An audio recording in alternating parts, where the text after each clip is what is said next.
Selon nos informations, la fuite précipitée de Ben Ali vendredi dernier serait due aux pressions américaines. Ils se sont mis en contact avec l'état-major de l'armée directement et l'état-major de l'armée a pris ses décisions. La veille, le président intervient à la télévision tunisienne.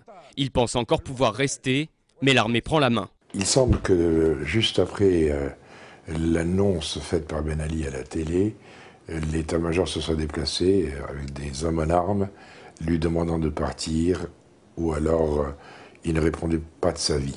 Ben Ali n'a rien signé alors qu'on lui demandait de signer sa démission. Ben Ali n'a pas voulu procéder à des nominations.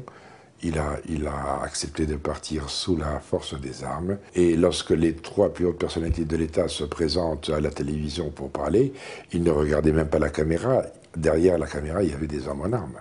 Dès lors, les militaires l'auraient contraint à monter dans un hélicoptère direction Malte. Sur l'île, un avion l'attend mis à disposition par le ministre de l'Intérieur saoudien, le prince Naïef.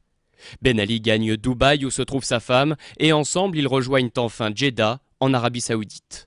Ce scénario est jugé crédible par de nombreux spécialistes. Il est fort probable que les États-Unis aient fait pression pour qu'il quitte le pouvoir, s'apercevant qu'on allait vers un bain de sang. Et ça faisait plusieurs années qu'ils travaillaient déjà sur des scénarios, si je puis dire, de transition, pas forcément démocratique, mais du moins de remplacement de Ben Ali. À Washington, no comment sur ces supposées pressions. À noter cependant, Barack Obama a été le premier chef d'État à réagir. Il a salué, je cite, le courage et la dignité du peuple tunisien.